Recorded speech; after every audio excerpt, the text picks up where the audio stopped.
Hello, Martin Benedict here for chesspuzzle.net. Today I'm going to show you a new content update for Puzzle Academy. And this update includes the endgame, knight against pawn, and more. There's something for everyone, for beginners and for experienced players. I'll start with the endgame knight versus pawn. Now in this endgame, usually the knight fights for a draw. There are a few examples where the knight can actually win when the king is in the corner. Here's one such example where the knight can actually deliver checkmate with knight b3. Now, usually a knight is not enough to checkmate, but here the pawn is just in such an unfortunate place that a checkmate is possible. But that's very rare. Usually the knight fights for a draw, and that's quite easy if the king is close and helps with the defense. But it can become tricky if the king is, for example, on the other side of the board and the knight has to fight against the pawn and the supporting king. It is easiest for the knight if the pawn is in the center or if it's a bishop pawn. It becomes a bit more tricky if it's a knight pawn, and it can become really difficult if it's a rook pawn. So I've divided this endgame into 3 levels for Puzzle Academy. The first level is knight against pawn, drawing against the knight pawn. The second level is drawing against the rook pawn. And the third level is winning with the pawn. Now I'm going to show you a few examples. The first example will be where the knight has to draw against the rook pawn. This is a typical example. And you see that the white king is on the other side of the board, and the black king can help to promote the pawn. And the white knight has to fight against the pawn and the king all on its own. For this endgame, it is important to know the right circuit for the knight. Basically, if you are with the knight on this circuit, you are always able to defend. And if you aren't, then the pawn is probably going to promote. So the circuit for the knight against the rook pawn on the 6th rank consists of the squares f1, h2, g4 and e3. So basically, if the knight can reach any of these squares, then it can remain on the circuit and is able to draw the game. So in this situation, let's go to f1, preventing the pawn from going to h2. Now, in this situation, the knight isn't attacked and we still control the square h2, so we can come closer with the king. Now our knight is attacked and we stay on the circuit and we give the check on e3. Now again, our knight is attacked. We can't go to f1 as that square is controlled by the king, so we go to g4, and from g4 we again stop the advance of the pawn. Now we are attacked again. We can block the pawn from h2, and now we can go back to g4, and now our knight is attacked again and we can't go to h2. But if we stay on the circuit and we go to e3, we still stop the advance of the pawn, because on g3 the king is in a position to be forked from f1. So if we go now to e3 and the pawn advances to h2, we can give the fork on f1. So let's stay on the circuit and go to e3.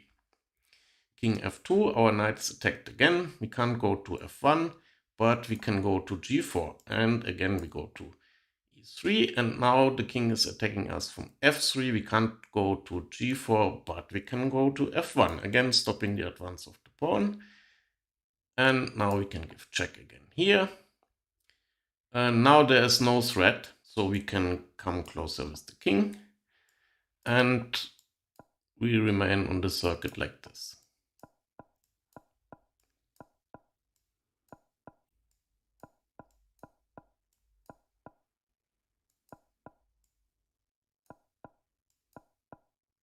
And now our king is close enough and we can just protect our knight on g4. And yeah, now it's easy and it's a draw. Okay, so that was the first example. Remember this circuit, because for the second example, you have an example where the pawn can win, but we have to know the defense. Now let's have a look at this situation. Here white can actually win the game by promoting the pawn, but it's not easy. So you can see that the defending knight and king are both quite far away from the pawn, but the king on f7 is also far away. So how do we do this? So remember this circuit. The circuit for the knight to defend against the pawn is on these 4 squares. So basically, if the knight can reach any of these squares, it's going to be a draw. For example, if we were to advance our pawn now to a6, then white would be able to defend by giving a check here on e5. Then the king would have to move. And then on the next move, black could go to c6, stopping the pawn. And one move further, the knight could go to this square and it would be on the circuit and the game would be a draw. So how can white play to prevent this?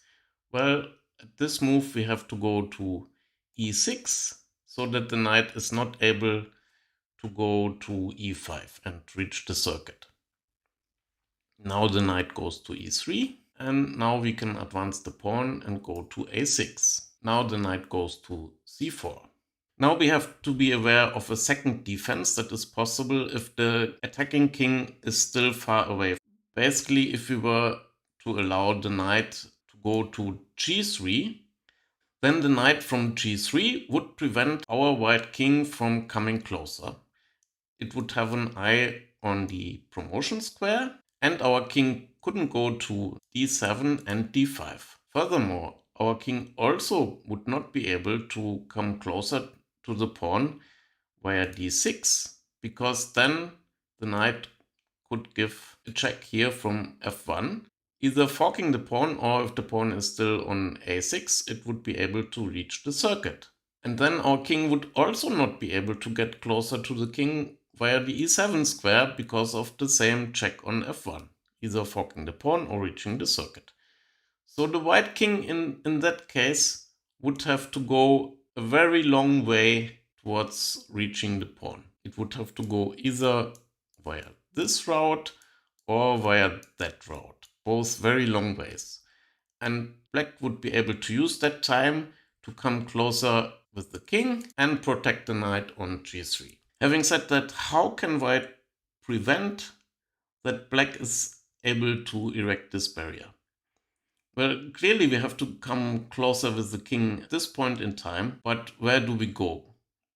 If we go here and attack the knight would give check here, and if we come closer, then the knight would still be able to go to f1 and reach the circuit. So the only good move is to go to d7 at this time.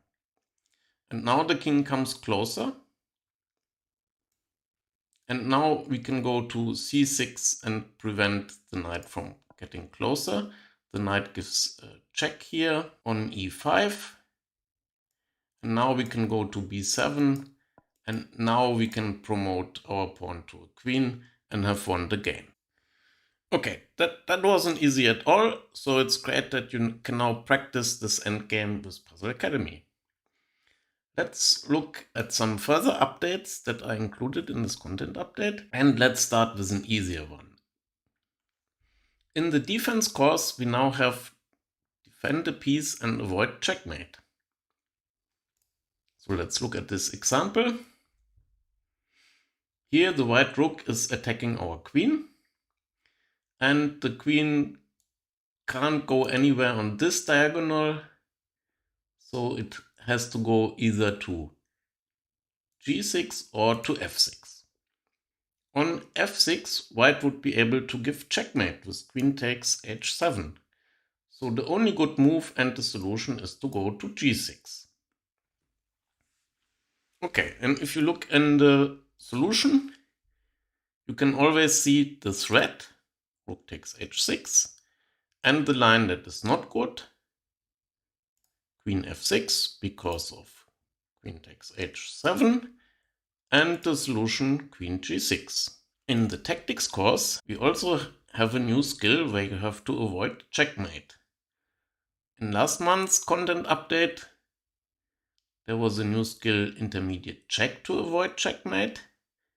And this time we have a skill intermediate move to avoid checkmate. Let's have a look at this example. Here black could capture the bishop on e3 with the pawn, but then it would be checkmate on f7. But black is able to play the intermediate move knight to b6, which attacks the bishop on c4 and opens the line for the queen to protect the f7 square. So f takes e3 becomes a real threat. So both bishops are attacked now, and white is not able to defend both of them with one move. So for example, if the bishop goes back to b3, we can now capture the bishop on e3, we've won a piece and will win the game.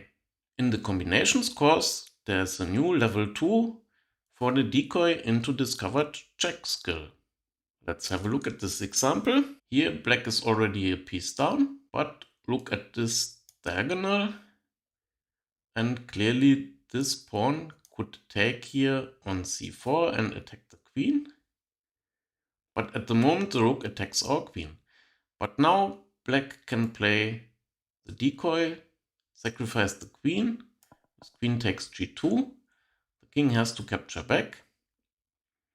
Now we can give the discovered check with our bishop, and the pawn also attacks the queen. White defends against the check with bishop f3. So if we now take the queen, white is able to take our bishop. So first we have to exchange the bishops with check. So white's not able to move the queen away because of the check. And now we can take the queen, and finally we are an exchange up and will win the game. So now let's have a look at some more difficult examples of new levels that are included with this update. These are for more experienced players, and I haven't spoiled these puzzles in the blog post. So spoiler warning, I'm going to show the solutions to these puzzles now. If you want to solve them yourself before seeing the solution, you can click on the diagrams in this blog post and solve them yourself. So pause the video if you want to do that first. In the checkmate patterns course, there's a new level for the swallow's tailmate. So let's have a look at this example. So here you can see that black already has a big advantage because the pawns from white's castling position have gone and we have a huge attack against white's king. But there's also a nice forced checkmate sequence that you can find in this puzzle. And we start with queen a1 check. And there's only one legal move. White has to block the check with queen b1. And now we sacrifice our knight on b3 to open the line for our rook. White has to capture the knight with knight takes b3. And now we can also sacrifice the rook here on c2. And after the only legal move, king takes c2, we can now deliver checkmate on c3. Beautiful, isn't it?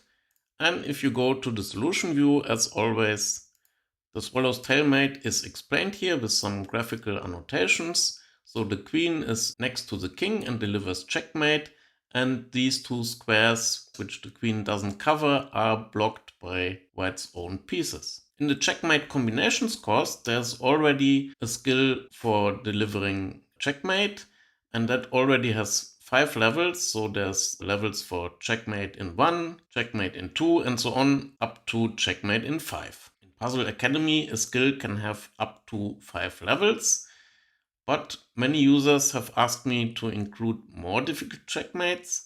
So for checkmate in 6 move, I've set up a new skill which is called difficult checkmates, and level 1 there is checkmate in 6 moves. So here's a nice example. If you want, you can pause the video again and click the link in the blog post to solve this puzzle yourself. So this game was played in the Manhattan Chess Club in New York more than 100 years ago by David Janowski. And he found this beautiful checkmate in 6 moves. First, we give check with the knight here on a6. The king has to go in the corner. Now we capture the pawn. King has to go back. If the rook would have captured on c7, we would have been able to give a checkmate here on d8 with the rook. Now again, we give checkmate here on a6 with the knight. The king has to go back in the corner again. And now our rook can enter on b7. And now checkmate is unavoidable.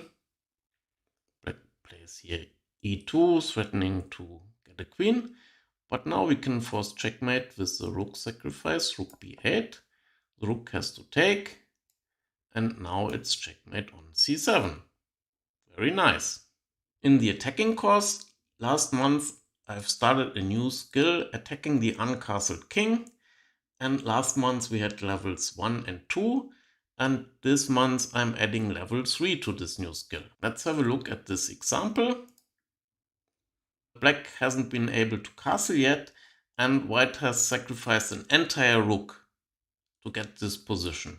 In the game, white now captured on e7 with the bishop and won this knight because black isn't able to recapture on e7, because then white would be able to give checkmate on d8.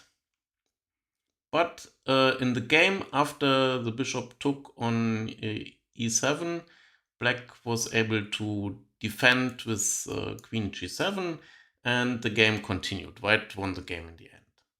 But as it turns out, here white has a better move than winning the knight back. If you want, you can pause the video and try to solve the puzzle yourself. So the better move here is queen to c7. And now basically white is threatening to give the check on d8. And then if the knight captures the rook, it's checkmate on e7. For example, if black takes the pawn on f2, we can do exactly that. And we take on e7 and it's checkmate.